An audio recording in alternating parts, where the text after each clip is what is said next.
Et bonjour à tous, je suis extrêmement ravi de vous retrouver aujourd'hui pour ce nouvel épisode d'Après la thèse. Alors un épisode entre guillemets un petit peu spécial puisque c'est le premier d'une nouvelle série, puisque aujourd'hui on inaugure un nouveau format avec Cécile, où on va interviewer des personnes aussi qui sont en doctorat et qui se posent des questions ou qui nous font part un petit peu de ce qu'ils envisagent pour la suite de leur doctorat. Donc on va apprendre un petit peu leur histoire et un petit peu faire la comparaison aussi avec les autres invités qui, eux, ont déjà un doctorat et qui nous font part de ce qui se passe après. Cécile, aujourd'hui, on reçoit qui? Alors aujourd'hui, on va partir en Allemagne. On va rencontrer Sarah. Donc elle est doctorante en 3e année à l'université d'Augsbourg. Et elle étudie les écosystèmes forestiers, leur réponse au changement climatique. Mais au-delà de ses recherches, elle va aussi nous parler de son parcours international, donc entre le Danemark, l'Italie et l'Allemagne.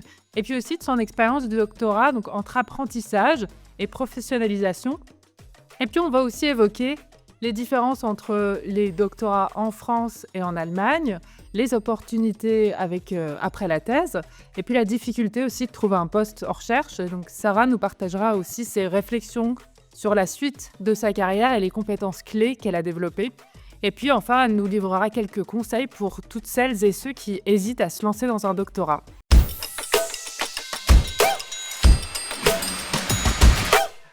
Bonjour à toutes, bonjour Cécile, j'espère que tu vas bien. Eh ben ça va super, et toi? Eh bien oui, impeccable. Donc comme le disait tout à l'heure, on reçoit donc Sarah. Salut Sarah. Salut Ben, salut Cécile. Comment tu vas Sarah aujourd'hui? Ça va? Ça va très bien. Tu te sens bien? Tu es la première à inaugurer notre nouveau format. Est-ce que ça va? Pas trop de stress? Pas trop de stress, non, ça va. Très C'est très bien. contente d'être invitée aujourd'hui. Bon, ben, nous, on Ça est fait stressés. plaisir. Voilà. Nous, on est hyper Nous, on est stressés. hyper stressés parce qu'en soi, c'est nouveau avec pas nouveau, on ne sait pas trop. Voilà. Donc, écoute, Sarah, on va commencer déjà très simplement. Est-ce que tu peux te présenter donc avec actuellement donc, les études que tu fais, le doctorat que tu fais, quand est-ce que tu l'as commencé, et tu le fais où? Enfin, voilà, une présentation un petit peu globale. Ouais, bien sûr. Alors, je m'appelle Sarah. Je suis doctorante. Je vais bientôt commencer ma 3e année de doctorat. J'ai commencé en mars 2023. Je fais ma thèse du coup à l'université d'Augsbourg en Allemagne et je travaille sur les écosystèmes forestiers et l'impact du changement climatique et des perturbations sur les communautés d'espèces en forêt. Donc là, tu es à Augsbourg en Allemagne. C'est où, Augsbourg en Allemagne? C'est en Bavière, donc dans le sud-est de l'Allemagne, pas très loin de Munich en fait. Pas très loin de Munich. Ok, d'accord. Et là, tu y es toujours? Alors non, là tout de suite je suis à Dresde parce que mon projet qui est financé par la DFG, qui est un organisme allemand, a changé de localisation Ok. et j'ai déménagé il y a pas très longtemps, ça fait 1 mois à peu près que je suis à Dresde. Ok, je reprends mes habitudes. Alors, la DFG, je ne vais pas traduire parce que mon En allemand est allemand. très T'es mauvais. Voilà, sûr? mais en gros, pour les auditeurs français qui nous écoutent, la DFG, ça serait. Alors, Cécile, tu es plus experte que moi, l'équivalent de l'ANR chez nous, Oui, l'Agence c'est nationale de la l'équivalent de recherche. l'ANR, mais il y a une... Je vais trouver ça. Il y a même une bourse qui existe entre les deux, d'ailleurs, je sais. Entre la DFG et l'ANR aussi. Ils financent des fois Bah, des c'est projets une ensemble. ANR-DFG, en fait. Ouais, c'est ça, ouais. Mais c'est ça, j'aurais dit, c'est ça. Une DFG-ANR, j'aurais dit, mais c'est ça, oui, oui, Voilà. c'est ça. C'est Mais ça. je crois que la DFG en français... Alors, si je me trompe pas, Alors, on laissez-moi 3 cherche, secondes. je meuble en attendant, donc la DFG, c'est la C'est lettre D, ça. la lettre F et la lettre G. J'avais Donc, peur que tu me demandes de non, dire non. à quoi ça correspondait, je suis incapable Sarah, de je le suis là prononcer. pour les définitions normalement. Sauf que là, je sais que le mot est compliqué. Alors, vas-y, Cécile, tente-le. C'est la... Bah, je le tente. C'est Ah, en français. Wikipédia. Ah, Oui. Non, non, non, je le tente pas en allemand. ok, Merci, ok. ça ira. Donc, c'est la Fondation allemande pour la recherche. Donc, globalement, oui, c'est l'équivalent de l'ANR. C'est ça. L'équivalent de l'Agence nationale de la recherche. Alors, on va commencer avec une première question, Sarah. Puisque du coup, euh, comme tu es dans, on va dire, cette première invitée qui inaugure un petit peu ce nouveau format, puisque là, aujourd'hui, donc, tu es en doctorat, tu n'as pas fini le doctorat. Donc, ce qu'on a voulu faire un petit peu, c'est aussi d'avoir maintenant des nouveaux points de vue de quand on est en doctorat, qu'importe où il se trouve et le type de doctorat. quelle est la vision un petit peu qu'on peut avoir de la suite? Est-ce qu'on se projette? Tout ça, et cetera. Alors, avant tout ça, on a d'abord une première question à te poser, c'est, qu'est-ce qui s'est passé en gros le jour, où tu as appris que tu allais faire, un doctorat? Le jour où on t'a dit: «OK, c'est bon, madame Sarah, le doctorat, c'est pour vous». OK. Bonne question. Alors c'était juste, après Noël que j'ai eu l'appel, qui me confirmait que j'avais mon doctorat. Donc ça tombait très, très bien. Je crois que c'était le 26 décembre et c'était un beau cadeau de Noël. J'étais en famille, donc c'était parfait pour célébrer et hem et voilà l'appel, qui me confirme parce que j'ai été classée 2e, à l'entretien et la première personne en fait, n'a pas, pris le doctorat pour, une raison X ou Y, je crois qu'elle est partie dans le privé à la place et du coup j'avais ce stress et c'est bon, je l'ai eu. OK. Donc heureuse. Très heureuse. Ah. Très heureuse, mes parents, hyper contents, heu, mes parents sont pourtant pas très expressifs d'habitude et là c'était vraiment oh c'était une bonne nouvelle. Et pas stressée. Moi, d'avoir la réponse? Bah, est-ce que tu t'es imaginé tout de suite le Ah! truc ou c'est juste, tu fêté le truc, quoi? Ah ouais, non, j'ai fêté le truc. Il y avait Ouais, tu pas bien de raison. stress du tout sur le fait de commencer un doctorat, En fait, c'était mon plan, on va dire, depuis des années, je m'étais vue faire ça donc j'avais pas d'inquiétude particulière sur le fait de commencer. Mais du coup, comment tu as candidaté une offre, allemande? Parce que du coup, j'imagine que tu as fait tes études en France, enfin pour en avoir déjà, vu, certains aspects et donc du coup, comment à quel moment tu candidates dans un autre pays pour un doctorat? Alors j'ai fait mes études en France principalement, mais j'ai fait, ma dernière année de master au Danemark pour un double diplôme et c'est ce qui m'a emmenée ensuite en Italie où j'ai rencontré, mon copain de l'époque qui était allemand et c'est pour ça que, je cherchais un doctorat en France ou en Allemagne, pour, qu'on puisse s'installer en fait ensemble et c'est lui d'ailleurs qui m'a envoyé, l'offre en me disant: «Tiens, ça pourrait t'intéresser, tu pourrais candidater». Ah oui, donc tu es quand même très sponsorisé, Union européenne, Erasmus, parce que vraiment, j'ai fait un truc au Danemark, je suis en Italie, j'ai rencontré un Allemand. C'est l'Union européenne qu'on aime bien ça. Voilà. Voilà, non, un parcours très, ouvert, sur l'Europe et les voyages. OK. Et donc ton doctorat, est-ce que tu le vis, plus comme, une expérience pro ou, c'est la continuité de ton expérience étudiante? Ah, c'est difficile. Je dirais que c'est un entre-deux.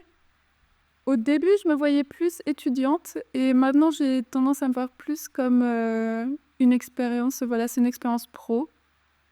Même si je me considère un peu comme, par exemple, les étudiants en bac pro qui font des trucs en alternance, on va dire, où tu apprends le métier, tu es encore, le junior, OK, et qu'est-ce qui t'a fait changer finalement cette vision-là des choses?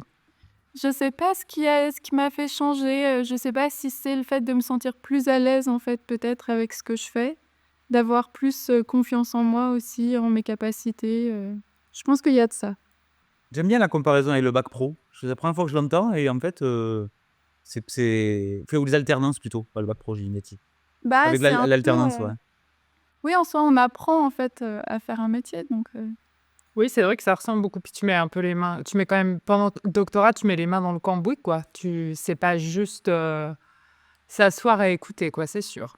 oui, puis en fait, tu as aussi ce filet de sécurité quand même, que sont tes superviseurs, tes collègues et tout donc tu pas non plus lâché dans la nature, sans savoir quoi faire. Tu as pu comparer avec des collègues, ou des amis à toi qui sont en France, si le doctorat en Allemagne, c'est un peu différent ou? Alors le seul, ami que j'ai en France qui a continué sur un doctorat, c'est un peu particulier parce qu'il a une doctor et c'est un doctorat qui est financé par une entreprise privée OK. dans un domaine, très différent, il est en mathématiques.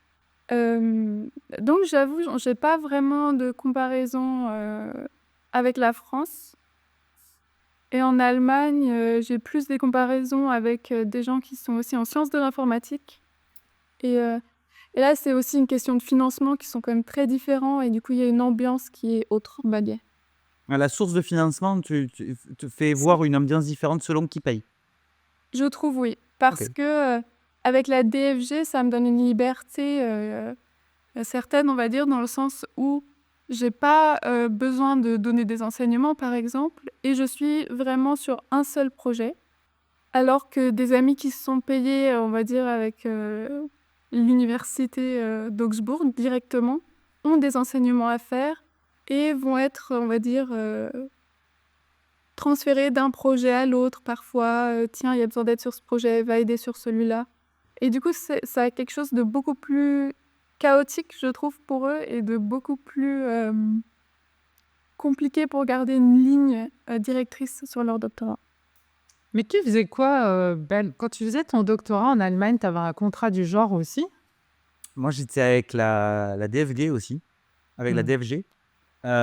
Mais c'était, je sais pas si c'est exactement comme ça, hein. C'était, oh, quoique.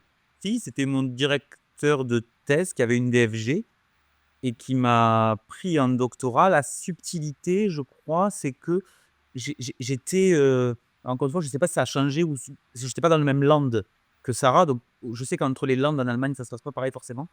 Moi, j'étais employé, en gros, du laboratoire slash de l'université, en tant que chercheur, je sais pas quoi on appelle ça.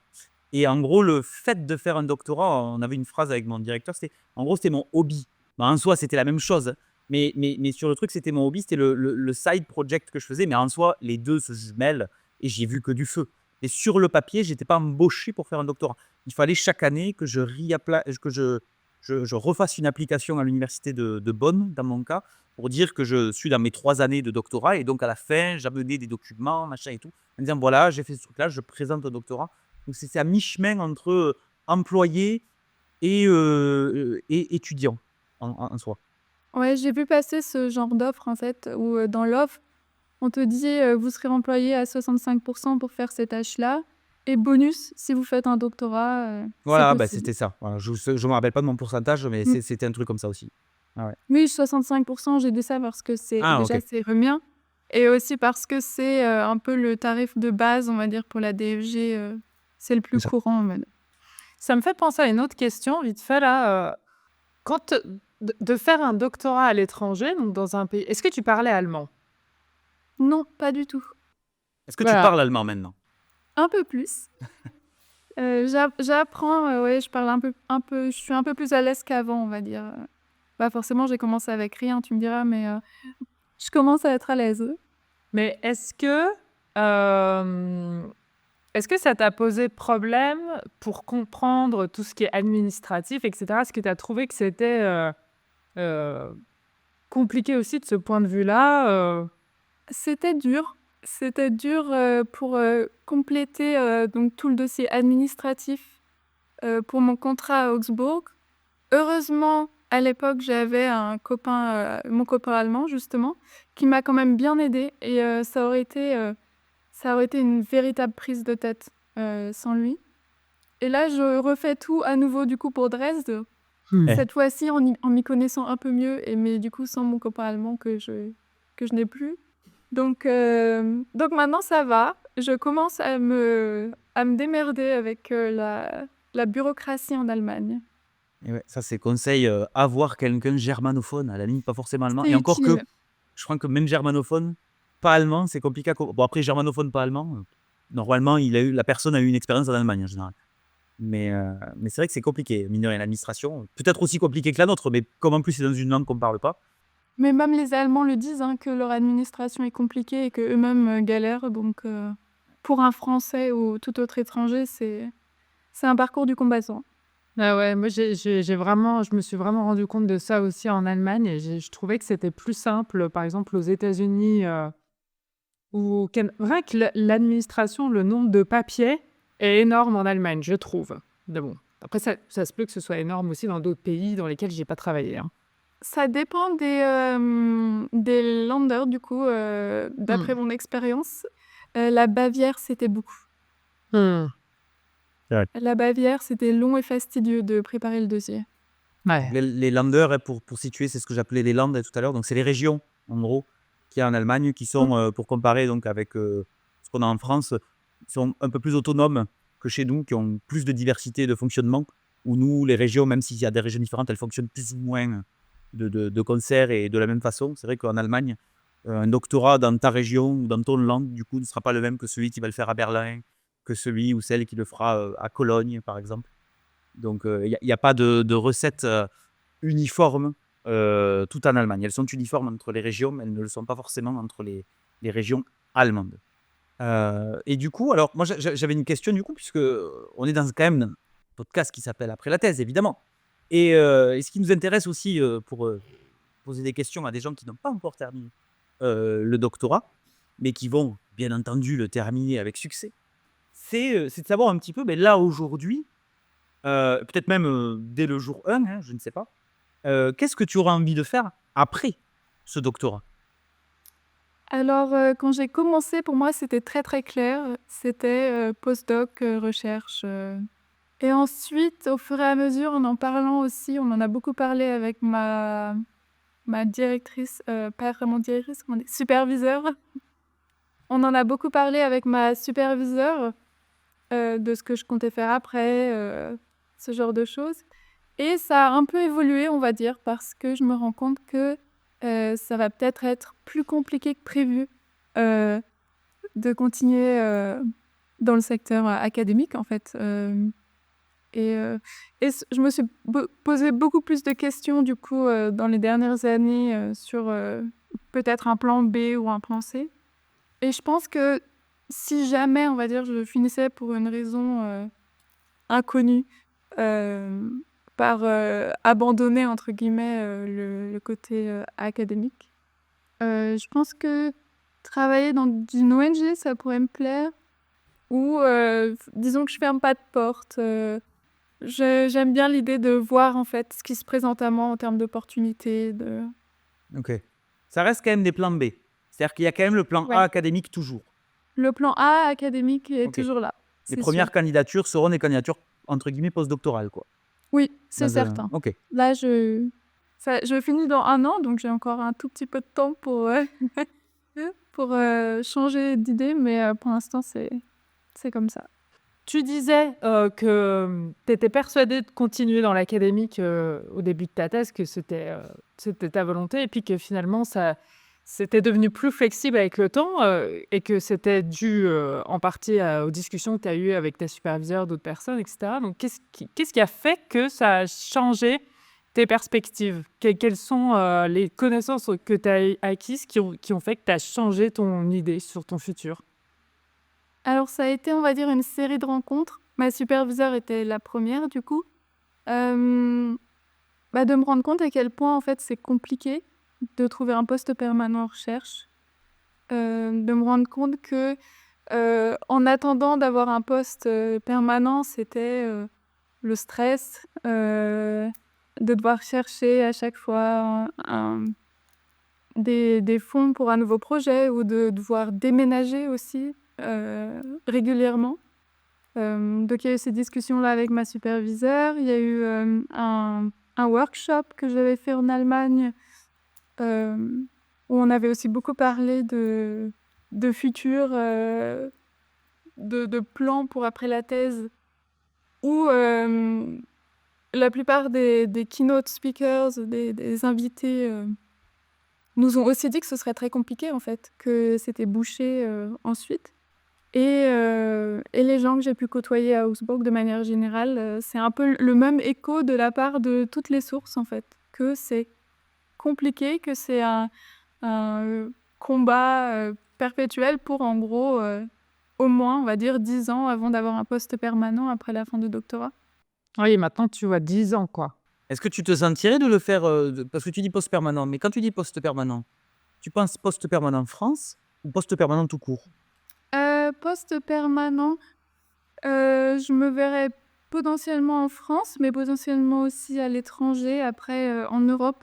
J'aimerais bien rester en Europe. Ouais, mais c'est déjà bien, hein, parce que l'Europe, c'est 27 pays, donc bon, voilà. Après, les 27 sont pas autant. En fait, je me dis que c'est vrai que le fait que je sois géographiquement flexible, peut-être peut aider dans ce cas-là.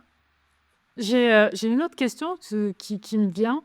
Est-ce que vous parlez beaucoup, d'après la thèse, avec les doctorants que tu côtoies? Je pose cette question-là parce que au final, ça a été aussi la naissance de ce postdoc avec Ben, de ce podcast avec Ben, parce on parlait beaucoup d'après la thèse ensemble et on s'est dit que ça serait bien d'en parler avec d'autres personnes. Mais je me demande si aujourd'hui, les gens en parlent tout autant ou pas, en fait. Alors oui, on en parle, mais je dirais qu'on en parle, à certains moments, ça va venir dans la conversation. Chacun va pouvoir un peu s'exprimer, mais ensuite ça va partir sur autre chose rapidement. Après, j'ai un groupe, en fait, j'ai un cercle qui fait qu'à Augsbourg, je côtoyais très peu en fait, de doctorants dans mon propre domaine. Et l'écologie, je trouve, c'est un domaine qui est particulier comparé à des domaines qui ont beaucoup de financement et où en fait, c'est pas si dur que ça de rester dans un statut de postdoc d'année en année. Il y a moins de stress. Après, c'est pas vraiment une question, c'est une idée qui me vient. Ah, Je me dis... alors, c'était pas le but du podcast, parce que le podcast, c'est de poser des questions. Non, mais Mais, disons que c'est une question qu'on peut tout à tous fait, se oui. poser, Bien sûr, je bien sûr. pense. Parce que donc Sarah nous dit que voilà, elle a une vision aussi de toute l'expérience postdoctorale qui est très stressante parce qu'on passe des concours, parce qu'on est obligé de changer d'endroit, etc. Et je me demande, en fait, si c'est pas aussi quelque chose que nous, en tant que postdoc, on pourrait vivre mieux, en fait. Je sais pas Alors comment ça, expliquer ça, si, mais je vois ce que tu veux dire, effectivement. C'est-à-dire qu'il y a une forme de la pression dont Sarah parle aussi de devoir changer. Enfin, il y a plein de gens qui font aussi des CDD qui n'ont rien à voir avec l'académique, hein, et puis, c'est le même principe. C'est c'est peut-être ça. je dirais, c'est peut-être le terreau fertile pour avoir ce type de job qui est un peu différent. Et puis en plus, ce terreau fertile, entre guillemets, il est que dans une voie. C'est-à-dire que si, par exemple, pendant 2 ans, tu vas travailler, je dis n'importe quoi, hein, pour une ONG, c'est très chouette. Mais du coup, pour revenir ou pour rester dans la qualité, tu vois, c'est comme si c'était un départ, le retour est plus difficile. Un peu moins, j'ai l'impression, je fais l'avocat du diable, j'ai l'impression que c'est un peu moins vrai avec le temps. C'est-à-dire, j'ai l'impression qu'on a quand même plus de possibilités de faire un petit écart de parcours.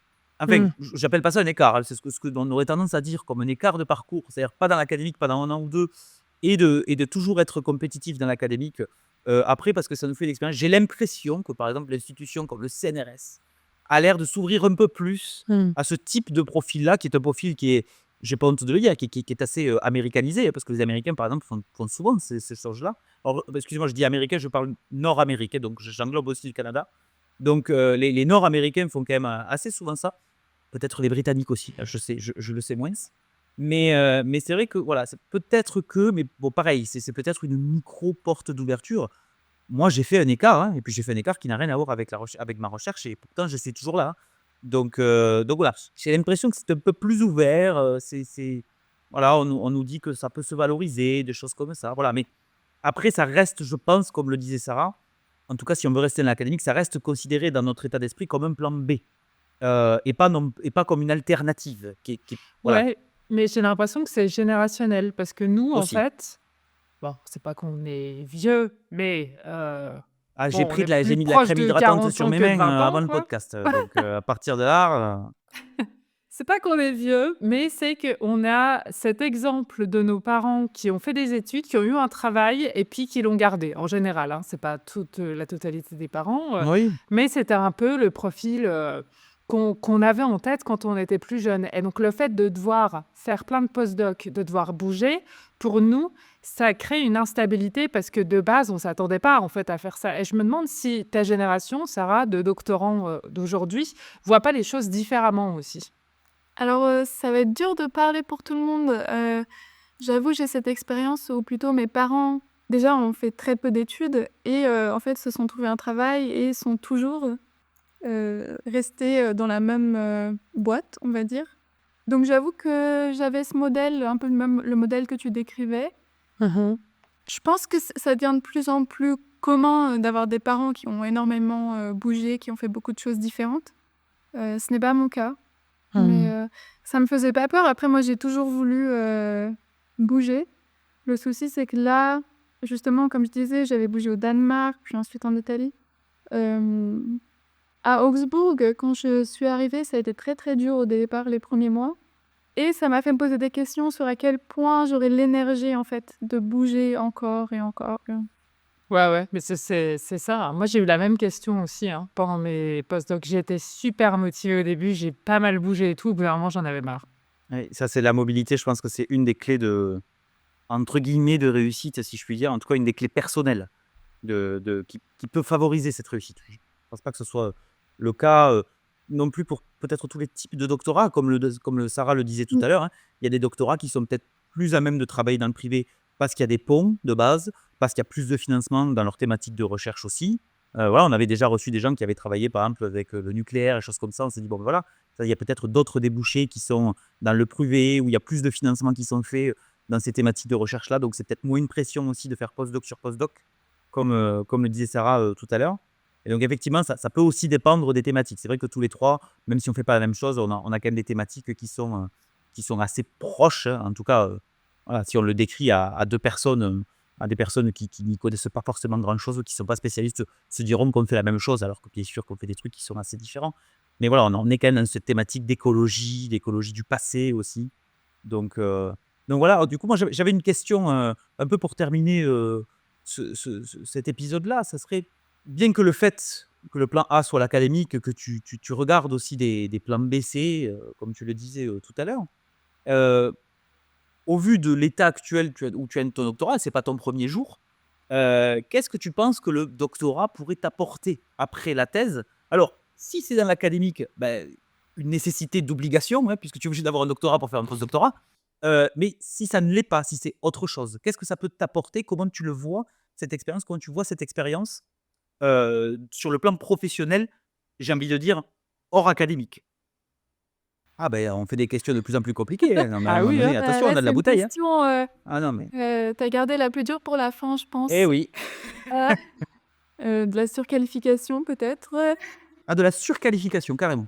Tu le vois comme une Ah, pour surqualification. certains boulots Ok. compliqués, je rigolais plus qu'autre chose, hein, mais Non, mais je comprends ce que tu veux dire, hein. C'est parce que c'est un truc qu'on a nous, ouais, aussi, hein. C'est voilà, hein.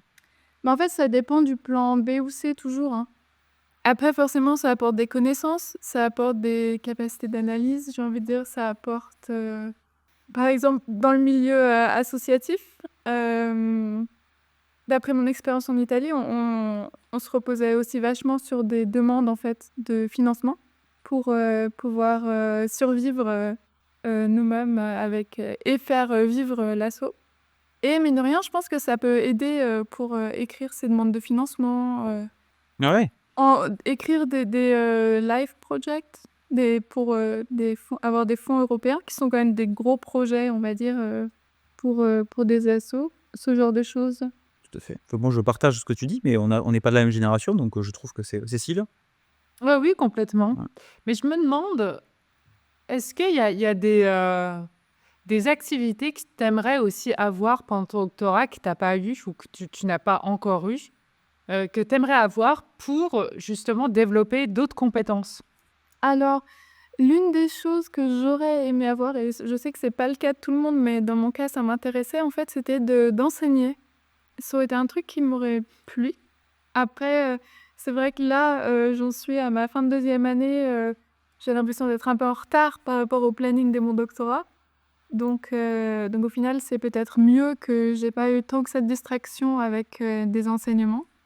Je réfléchis après la fin de mon doctorat, aussi bien j'aurai l'occasion d'écrire aussi des candidatures pour des demandes de financement, justement pour pouvoir prolonger mon doctorat.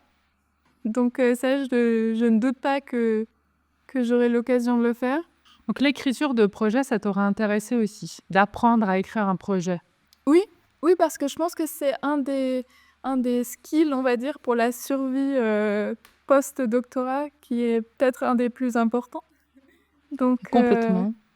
donc Mais c'est intéressant parce que On au l'apprend pas. Canada, au Canada, Oui, moi, voilà. je l'ai appris Ouais. parce que je faisais une thèse en co-tutelle là-bas et qu'on avait des cours qui nous apprenaient les rudiments de l'écriture de projets scientifiques. Et effectivement, que ce soit en France ou en Allemagne, c'est pas automatique d'avoir ces formations-là.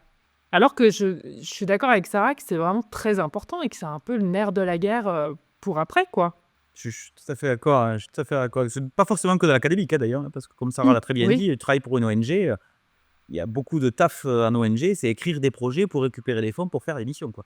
Donc Mhm. et ça, c'est un métier à plein temps et avec des compétences particulières que je pense, à titre personnel, avec un peu plus d'expérience du coup, qu'un doctorat peut vraiment te permettre de faire et peut te permettre d'être compétitive par rapport à des gens qui ne l'auront pas fait, ce doctorat, peu importe sa thématique, hein. Alors là, peu importe la thématique après à la fin, hein.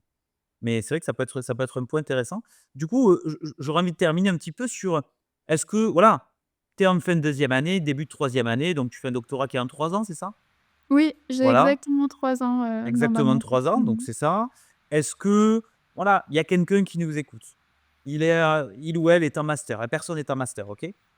Et OK. cette personne potentiellement, a candidaté ou va candidater, pour essayer d'avoir la possibilité de faire un doctorat.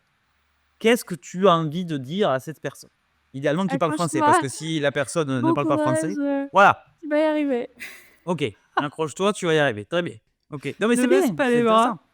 Non mais c'est Oui. intéressant, c'est Non, mais l'émotion que tu as eue le jour où tu l'as appris, c'était quand même sympa.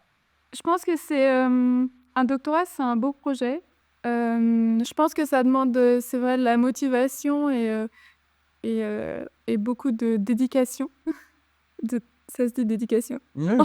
En français ou pas? Oui, on comprend ce que tu veux Beaucoup dire. de Je pense que ça demande, pas mal d'énergie, mais moi je trouve que c'est une expérience qui est, difficilement égalable en fait, autrement en fait. Moi je savais que je voulais faire ça, donc c'est vrai que pour ceux qui hésitent, peut-être c'est plus compliqué de savoir si c'est la bonne voie ou pas. Moi j'étais sûre, depuis des années. Mais dans tous les cas, j'ai envie de dire: «Faut tenter». OK.